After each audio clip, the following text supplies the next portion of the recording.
The great hall of the Valori throne world was the most beautiful place most beings in the galaxy would ever see. Its ceilings rose so high that clouds sometimes gathered near the top, thin and silver, drifting slowly, like the hall itself was breathing. The floors were black stone, polished so smooth that the light of the twin moons fell across them like a second sky.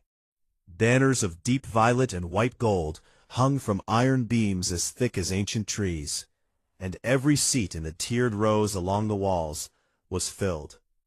Princess HFYSci-Fi stood at the center of it all. She was tall for a Valori woman, with pale blue skin that caught the ceremonial light and held it, and silver eyes that missed very little. The crown on her head had belonged to her mother, and her mother's mother before that, and it sat on her brow like something that had always been there. She wore it the way she wore everything, with ease that looked natural, but had taken years of practice to achieve. Today was her choosing day. 32 worlds had sent candidates, warriors and scholars, and heirs to trading empires that spanned whole systems. Each one had arrived with a delegation, with gifts, with speeches prepared by advisors who had spent months choosing exactly the right words. The hall had been filled with the noise and color of it all morning, and now the noise had settled into the particular silence of people waiting for something to happen. HFYSci-Fi had already walked the line of candidates twice. She moved slowly, as was expected, letting each candidate see her and be seen. Some of them straightened when she approached. Others spoke before she addressed them, offering compliments in careful Valori that their tutors had clearly drilled into them for months. One young lord from the Drethian system made a speech so polished it felt like a performance at a theater, and she listened to all of it and felt nothing except a faint, tired patience. The third time she walked the line, she moved without stopping until she reached the end. The human stood there. He was not the tallest. He was not the most decorated. He wore a plain gray uniform with a single small emblem on the chest, a blue circle that she did not recognize. His skin was a warm, deep brown, and his hair was cut short. He stood with his hands at his sides and his back straight, not because he was performing confidence, but because it seemed to simply be how he held himself. His eyes were dark and very still, and when she stopped in front of him, he did not look away, and he did not rush to speak. She had been looked at all day. Almost everyone looked at her with want. Want for alliance, want for political standing, want for the power that came with being bound to the Valori throne. Even the ones who tried to hide it carried it in their eyes, like a weight they could not put down. He was not looking at her that way. He was looking at her like she was a person. "You are not nervous," she said. "I am," he answered. His voice was calm and even. "I am simply practiced at not showing it." She looked at him for a moment. "What is your name?" "Caleb Ward." "And what are you, Caleb Ward?" He did not pause to calculate his answer. Presently, a candidate. Before that, a soldier. Before that, the boy from a city called Tucson, who wanted to see the stars. Something moved in her chest. Small and quiet, but real. She studied him for another moment, then continued her walk. She reached the end of the line and returned to the center of the hall, where her mother the queen sat on the high throne, watching with the still patience of someone who had seen many things and was waiting to see one more. The hall was silent. "Princess HFYSci-Fi," the court herald said, his voice carrying to every corner. "You have completed your walk. The choosing is yours." She did not hesitate. "Caleb Ward," she said, "of the human delegation." The silence that followed was not the comfortable kind. It moved through the hall like a cold wind, touching every face and leaving something unsettled behind it. She heard the shift of bodies, the small sounds of surprise poorly hidden, the quick, low voices of delegates turning to each other. She did not look at any of them. She looked at her mother. Queen Moravi's expression did not change. She held her daughter's gaze for a long moment. and then she nodded once, slowly, the way she nodded when a thing had been decided, and she was choosing to accept it. The herald announced the choosing complete, and the ceremony moved into the formal reception that followed, and HFYSci-Fi allowed herself to be guided through all of it by her attendants, speaking the expected words and accepting the expected congratulations, while around her, the whispers moved like water finding cracks in stone. She found Illyra beside her, near the end of the evening, her closest companion since childhood, a sharp and loyal woman who had the gift of saying difficult things without sharpness. "Half the court is already unhappy," Illyra said quietly. "Half the court is always unhappy," HFYSci-Fi replied. "They expected you to choose Lord Vane of the Drethian system. His family controls 6 trade lanes." "His family controls 6 trade lanes," HFYSci-Fi agreed, "and he looked at me the entire time as though I were one of them." Illyra was quiet for a moment. "What did the human look like at you?" HFYSci-Fi thought of dark, still eyes and an answer that had not been calculated before it was given. She thought of a boy from a city called Tucson who had wanted to see the stars, and the man he had become, standing at the end of a long line of performing strangers, without performing anything at all. "Like I was real," she said. Across the hall, Caleb stood with the human delegation, speaking quietly with the head of the group, an older diplomat named Garrett, who was trying very hard to look calm and failing slightly. Around them the other delegations moved and watched and whispered, and a few of the court lords passed with expressions that carried no warmth at all. Caleb noticed all of it. He had been trained to notice things, to read a room the way other people read words on a page, quickly and without effort. He could feel the weight of what had happened settling around him like a change in weather. Garrett leaned close. This was not the expected outcome. "No," Caleb agreed. "Are you prepared for what comes next?" Caleb looked across the hall to where the princess stood in a ring of attendants and soft light, and she glanced up at exactly that moment and met his eyes for just a second before looking away. "I am not sure anyone can be prepared for this," he said honestly, "but I have handled worse." Outside, the twin moons rose over the capital city, and their light fell through the great windows of the hall in long silver bars, crossing the black floor like something being measured. The choosing was done. Everything else was just beginning. The morning after the choosing was not quiet. Caleb had been given a room in the east wing of the palace, comfortable and large by any standard, with tall windows that looked out over a garden he had not yet been allowed to enter. The bed was wide, and the sheets were made of something softer than anything he had slept under before, and he had barely used any of it. He had been awake before the moon set, sitting in the chair near the window, watching the garden in the dark, and thinking. The human delegation's senior diplomat, Garrett, came to see him early. He was a careful man, Garrett, 60 years old, gray at the temples, with the kind of face that never quite told you what it was thinking. He had been in diplomatic service for most of his adult life, and he had the manner of someone who had learned long ago that showing feelings openly was a luxury most situations did not allow. He sat across from Caleb and folded his hands and looked at him for a moment before speaking. 3 of the court lords requested an audience with the Queen before midnight, he said. Caleb nodded. He had expected something like that. 2 of the rejected candidate families sent formal objections before sunrise.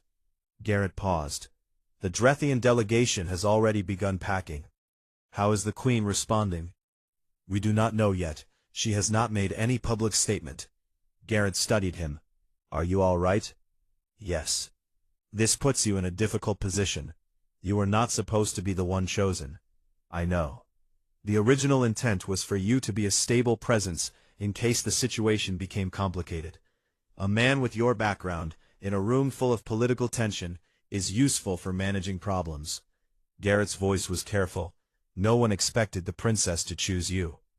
Caleb looked out the window at the garden, where the early light was beginning to turn the silver leaves of unfamiliar trees to something closer to gold. Neither did I, he said simply. Garrett left him with instructions to stay on palace grounds, speak to no one about his past, and wait. A message from the court protocol office arrived an hour later, informing him that the formal binding ceremony would not take place for 30 days, as was the Vailori custom, and that he was a guest of the palace for that period, and should make himself comfortable. He read the message twice, and then went to look at the garden from a closer window.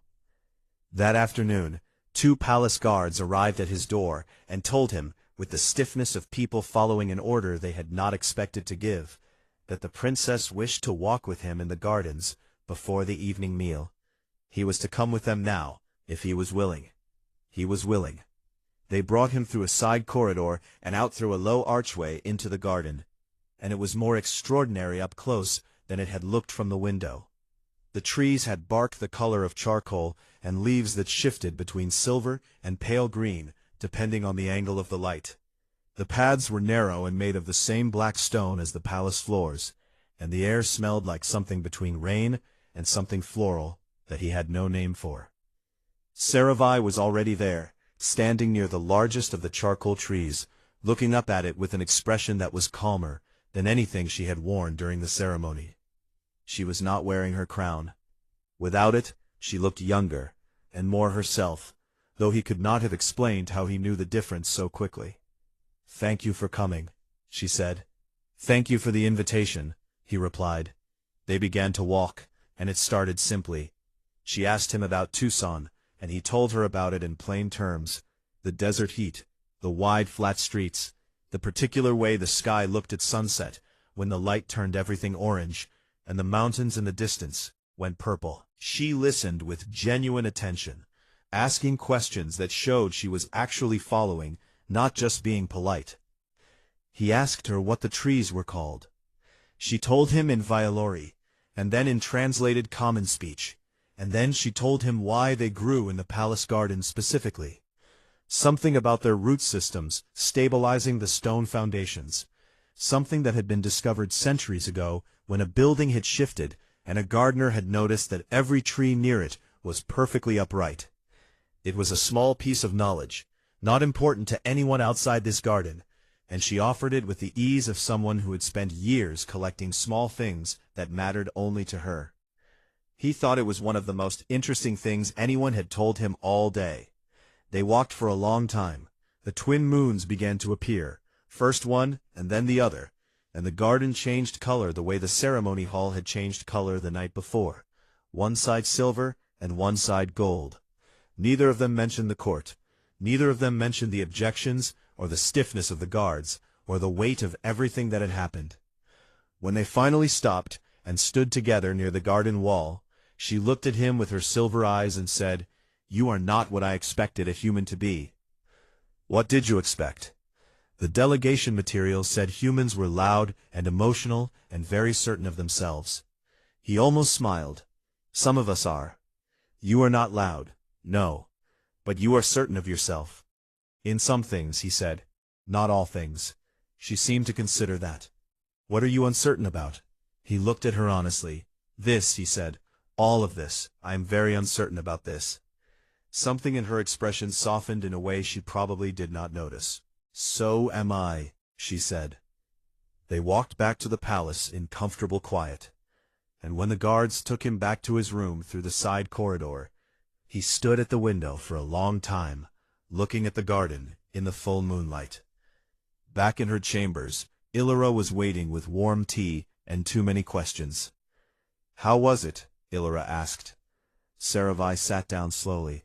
She thought about the charcoal trees and the orange sunsets over desert mountains, and the way he had said he was uncertain about all of this, with the same calm steadiness he had used to say everything else, as if uncertainty was simply a fact to be named, and not a weakness to be hidden. "He asked me what my favorite thing about this world was," she said. Illyra raised her brows. "And? No one has ever asked me that before." HFYSci-Fi wrapped her hands around the warm cup. "They ask about the empire, the trade agreements, the fleet strength, the succession line." She looked at the window. "He asked what I loved about where I live." Illyra was quiet for a moment. What did you tell him? The garden, HFYSci-Fi said, and the way the moons make everything two colors at once. Illyra looked at her with an expression that was caught between worry and something warmer. She did not say anything more that night, but she did not need to. Outside, the capital city glittered below the palace, and the two moons hung side by side over it all, silver and gold, exactly as the princess had described.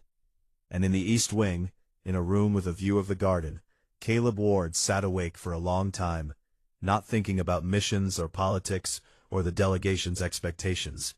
He was thinking about a woman who collected small pieces of knowledge that mattered only to her, and who had never been asked what she loved about the world she lived in. He thought that was a very strange thing to have never been asked. He thought he would like to ask her many more things before 30 days were done.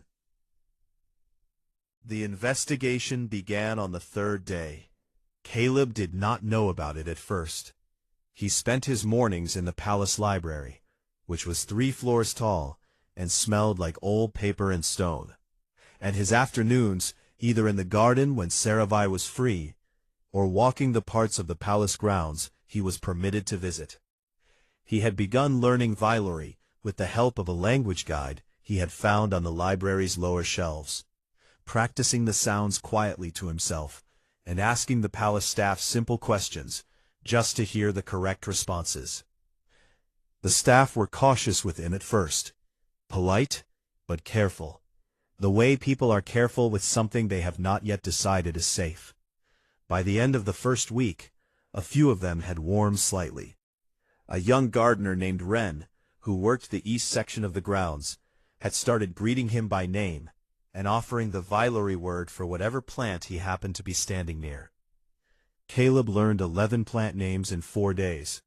He did not know that on the same 4 days, Lord Caven had 3 people working through the human delegation's submitted records, looking for anything that had been left out. Lord Caven was the oldest and most powerful of the High Lords of the Vailori court. He was not a cruel man, but he was a careful one. And careful men in positions of power tend to treat things they do not understand as problems to be solved, rather than mysteries to be respected. He had served the throne for 40 years. He had watched alliances form and fall. He had seen what happened when the wrong person was brought into the inner circle of the Empire's most important family, and he had no intention of watching it happen again without at least trying to stop it. On the 9th day, he had what he was looking for. The file came through a contact in the Human Diplomatic Corps, a source Caven had cultivated over several years for exactly this kind of moment. It was not a short file. It detailed 11 years of military service, multiple operational deployments, and a program that no longer officially existed in any human government record, a division that had been quietly created during the worst years of humanity's border conflicts, when 3 different species had been pressing in on human settlements from different directions, and conventional military responses were not solving the problem fast enough. The program had trained a small number of people to work in the space between soldier and diplomat, people who could read a dangerous situation and close it down through whatever method worked, conversation or force, patience or speed, depending entirely on what the moment required. They were not assassins. The distinction was important, though it was also subtle enough that many people would not bother to make it. The program had been called in internal documents, the Quiet Instruments. Caleb Ward had been one of them. His file listed 14 completed operations across 7 years, none of which had failed. The notes in the margins of the file, added by the contact who had sent it, said that Ward had been selected for the Vailori delegation specifically because of this background, because a man trained to navigate impossible situations in unpredictable environments was considered the safest possible choice for a diplomatic mission of this sensitivity.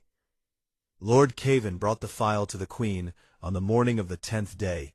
He laid it on the table in front of her without drama and watched her read it. Queen Meravi read the entire thing without expression. When she finished, she set it down and looked at the window for a long moment, and then she asked him what he recommended. He told her to send the human back, that his presence was almost certainly a strategic placement by the human government, and that allowing him to remain bound to the princess would give humanity an intelligence asset at the very center of the Vylori throne. The queen thanked him for the information and told him she would consider it. Then she called for her daughter and for Caleb Ward separately and had them both brought to the throne room. They arrived within minutes of each other and found themselves standing side by side before the queen's table with the file sitting between them. Caleb looked at it, and his expression became very still, the way it became still when he was thinking quickly and keeping it inside. "Read it," the queen said to her daughter. Saravai picked it up and read. The room was quiet. One of the queen's advisors stood near the wall and watched with careful eyes. The guards at the doors did not move. When Saravai finished, she set the file down and turned to Caleb. "Is it true?" she asked. "Most of it," he said. "The file makes things sound more precise than they actually were. Operations are messier than records. It says you were chosen for this delegation because of your background." He did not look away from her. "Yes. Why would they send someone like you to a choosing ceremony?" He was quiet for a moment. Not the quiet of someone hiding, but the quiet of someone choosing how much truth to give and deciding to give all of it. "Because this mission matters enormously to humanity," he said. "Your empire borders human space on 3 sides. A real alliance between our peoples would change the safety of every human settlement within 100 light-years. The delegation wanted someone present who could handle anything that went wrong. A confrontation, a diplomatic collapse, a security situation." He paused. "I was not meant to be chosen. I was meant to be a steady, capable person in the background in case things became difficult." Saravai looked at him with something complicated in her eyes. "And now?" "Now I am standing here, and I find that I am no longer thinking about the mission at all."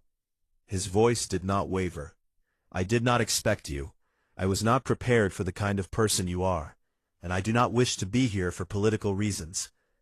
The queen had been listening to all of it. Now she looked at him with the measuring patience of a woman who had heard many things and learned to tell the weight of words.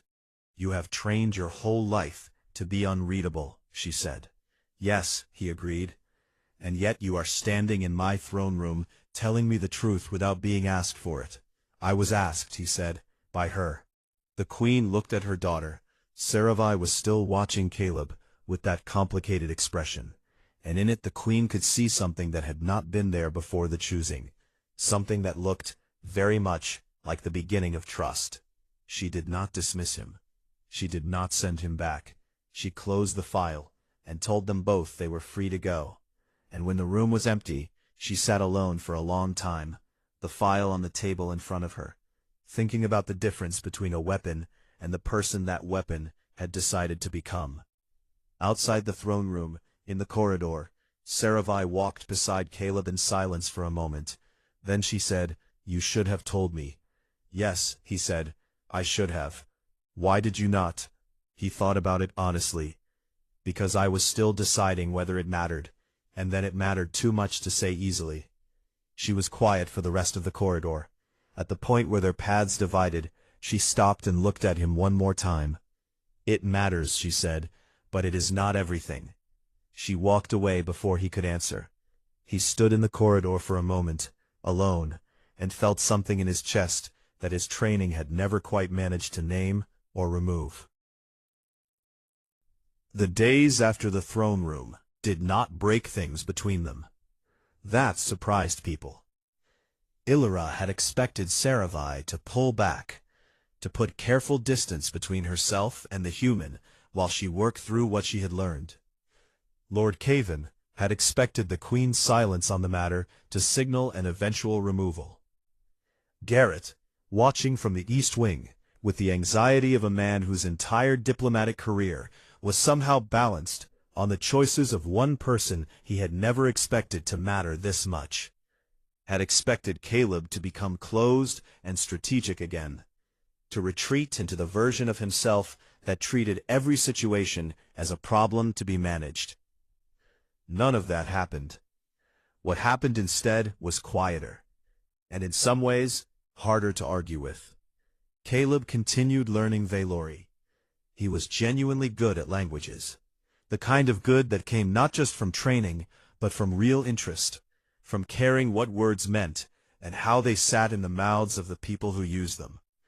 By the end of the second week, he could hold a basic conversation with the palace staff, and the staff, who had been told nothing officially, but had heard everything through the channels that servants always hear through, had formed their own opinions. They liked him, not because he was charming or performed warmth, but because he was consistent. He was the same with the gardener as he was with the head of the kitchen staff, as he was with the guards who checked his movements through the palace. The same. Quiet, present, honest when asked things, and not offering more than was asked. Lord Cavan watched this and did not know what to do with it. He had prepared his argument carefully. He had told the Queen that a man trained as Caleb had been trained would be impossible to read, would always be performing a version of himself shaped to what the situation required, that there was no real person under the operational surface. He had seen people like this before, or thought he had. But on the 14th day, he encountered Caleb in a corridor near the West Library, and stopped him deliberately, intending to press him and see what came loose. What came loose was everything. Caleb answered his questions without a single deflection. Yes, he had been trained as an operative. Yes, the training had included things that most people in peaceful professions would not want to know about. Yes, he had ended lives when missions required it. Yes, he had been placed in the delegation for strategic reasons.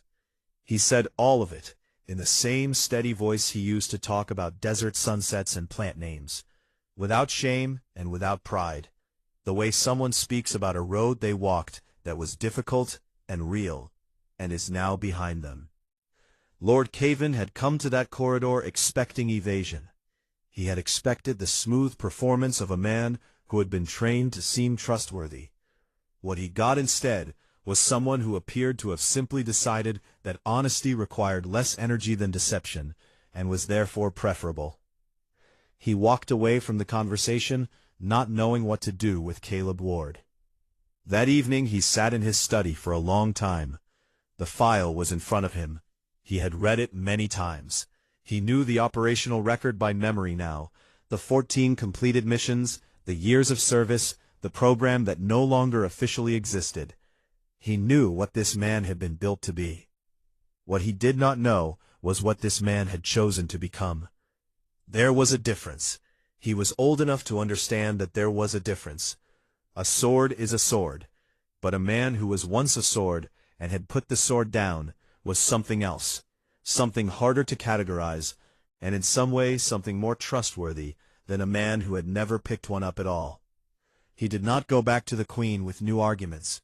He sat with his uncertainty and waited. HFYSci-Fi, for her part, did not pretend that the conversation in the corridor had not happened. She and Caleb had continued their evening walks, and the walks had become longer and less formal, more like two people who had run out of careful things to say, and had begun saying honest things instead. She asked him about the missions, not for details, but for what they had cost him, and he answered her with the same directness he gave everything, telling her that the cost had been a kind of distance, a way of being present in a room without being fully inside it, watching everything, and feeling slightly outside the moment at all times. "Do you feel that now?" she asked one evening. "Outside the moment?" He thought about it seriously. "Less than I have in years," he said. "Why?" He looked at her. "Because you ask me questions no one else asks, and when I answer them, I have to actually think about what I believe, instead of what is useful to say." She was quiet for a moment. "That is what questions are supposed to do." "Most people do not use them that way," he said. "Most people ask questions to get information. You ask them to understand something." She looked at the twin moons rising over the garden wall. "I was taught that understanding is worth more than information," she said. "Information tells you what something is. Understanding tells you what it means."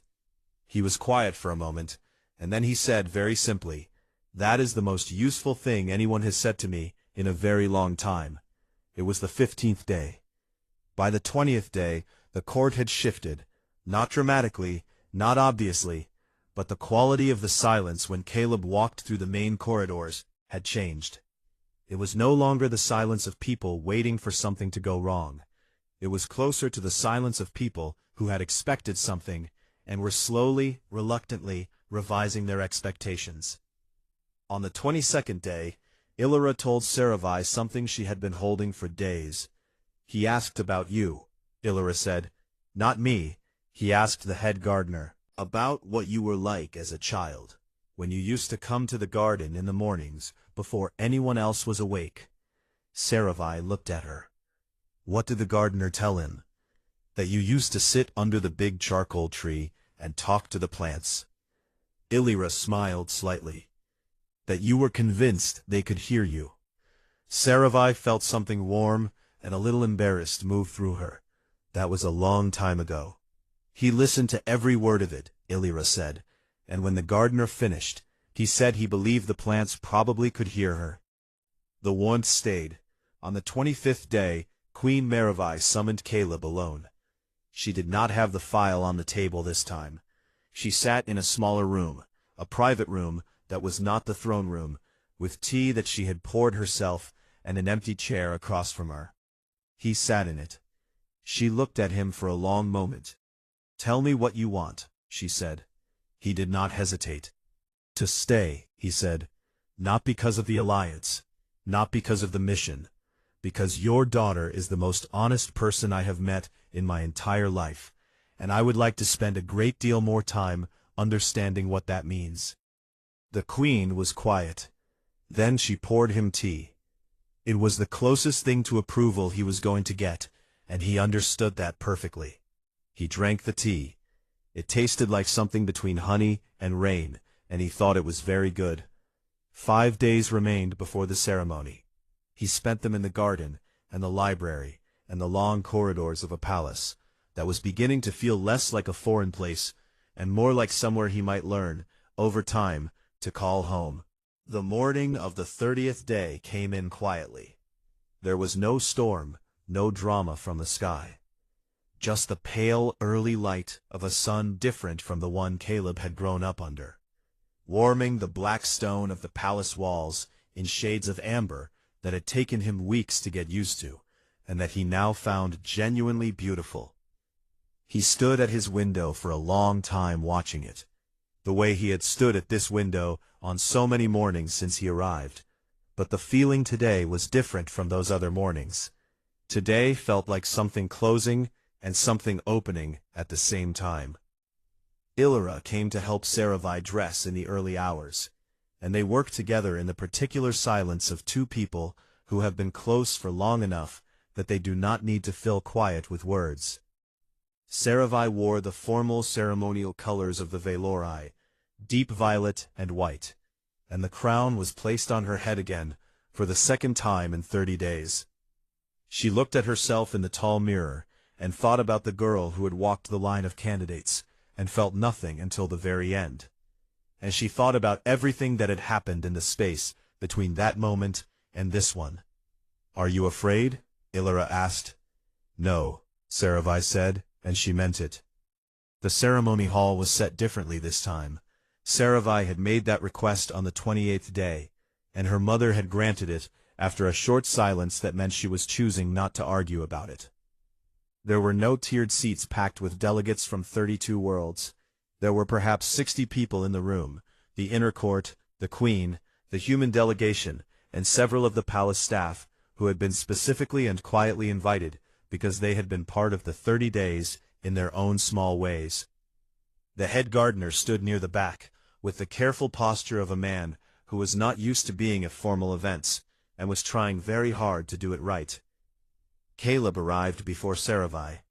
He was wearing a formal jacket that the palace tailor had made for him over the past week, deep blue with silver thread, fitted well and clean in the way formal things should be. He stood in the center of the room without fidgeting, looking at the doors and waiting. His expression was the same steady expression it always was, But the people who had watched him for 30 days could see something in it that had not been there on the first day. Something softer. Something that was not performing anything at all. Garrett stood with the human delegation near the right side of the room. He had sent 3 reports to the diplomatic corps over the past 30 days, each one more carefully worded than the last, each one attempting to explain a situation that had moved beyond anything the original briefing had prepared for. He had stopped trying to manage it on the 20th day, and had simply started reporting what he saw. What he saw, put plainly, was a man who had gone into a mission and come out of it as something more than what he had been sent to do. HFYSci-Fi came through the doors. The room went still. She walked toward him, and he watched her come, and something in his face became very quiet and very real at the same time, and everyone in the room who was paying attention saw it and understood it without needing it explained. They stood across from each other, and the ceremony began. The words were old and long, and spoken in the formal violori that had been used at these ceremonies for centuries. The court herald spoke them clearly, each phrase carrying through the quiet room. Caleb followed it well enough to know where they were in the ritual, which was one of the things he had spent the last several days preparing quietly, not because he had been told to, but because it mattered to him to understand what he was agreeing to. When the moment came for him to speak, the custom was to use the formal phrasing the protocol office had prepared. He had read the prepared words. They were fine.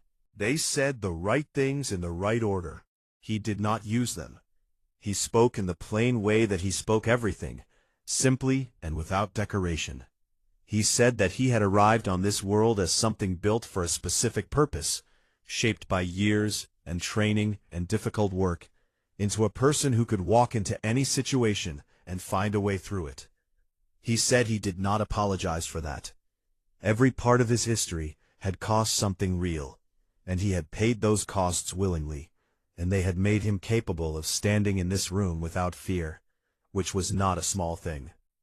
He said that capability, however, was not the same as living. That he had spent a long time being very capable and only slightly alive, present in rooms and situations and missions without ever quite being inside them. He said that in 30 days, in a palace garden with charcoal trees and twin moons that turned the world 2 colors at once, something had changed. He said he would not promise to be without danger. That was not an honest promise, and he did not make promises he could not keep. But he promised to be present, every day, without the part of himself that stood outside the moment, watching it. He promised to keep asking questions, and to mean them. He promised that whatever he had been before, the person standing in this room had chosen, clearly and freely, to be here. He looked at HFYSci-Fi while he said it, and he did not look away. She reached out and took both his hands in hers. Her grip was steady. He had expected nothing less. The herald completed the ceremony, and it was done, and the room released its held breath in a collective sigh that felt less like relief and more like the exhale of something genuinely witnessed. Queen Meravi sat at the head of the room and watched her daughter's face through the whole ceremony and for some time after it. She had ruled an empire for 30 years. She had seen alliances and betrayals and the long gray space between them. She had learned not to trust performances, however polished. What she had watched for 30 days was not a performance. What she had seen in her daughter's face during the ceremony was not the careful happiness of a woman making a good political choice. It was simpler than that, and simpler was harder to argue with. Lord Cavan stood beside her as the room began to move and fill with quiet conversation. He was watching Caleb, who was speaking with HFYSci-Fi in a low voice, both of them close together, her hands still in his. "You still believe it was a mistake?" the Queen asked him. Cavan was quiet for a moment. "I believed a weapon had been placed in the center of the palace," he said slowly. "I was not wrong about what he was." He paused. "I was wrong about what that meant." "A weapon that chose to put itself down is not a weapon anymore," the Queen said. "No," Cavan agreed. "It is something harder to categorize, and in my experience, those are the people worth trusting most." The reception that followed was warm and unhurried. People moved and talked, and the palace staff brought food that Caleb had learned the names of over the past several weeks, and the head gardener was given a glass of something sparkling and looked extremely pleased about it. Later, when the formal part of the evening had faded into something quieter, Caleb and Sarai walked out into the garden. The twin moons were fully up. One turned the leaves silver, the other turned them gold. The charcoal trees stood in their familiar rows, and the narrow black stone paths wound between them in the dark, and the air smelled exactly the way it had on their first walk, like rain and something with no name.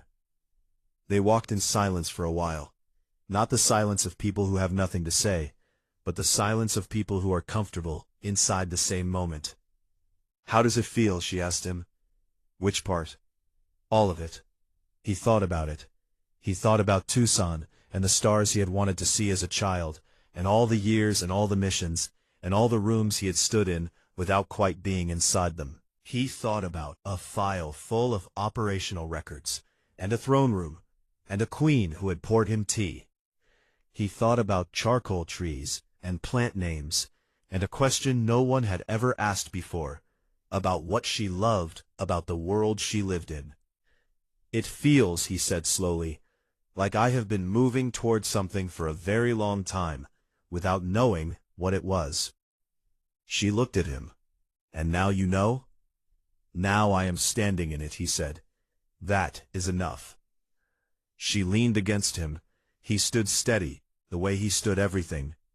Above them, the twin moons moved through a sky full of stars, and somewhere out beyond those stars were human settlements and border tensions and diplomatic files and the long complicated history of two peoples learning whether they could trust each other. But in the garden, under the silver and gold light, none of that was here. Here, there was only the night and the trees and two people who had found, in the space of 30 days and a great deal of honesty, something that neither of them had been looking for, and both of them had needed. It was enough. It was more than enough. It was, quietly and completely, everything.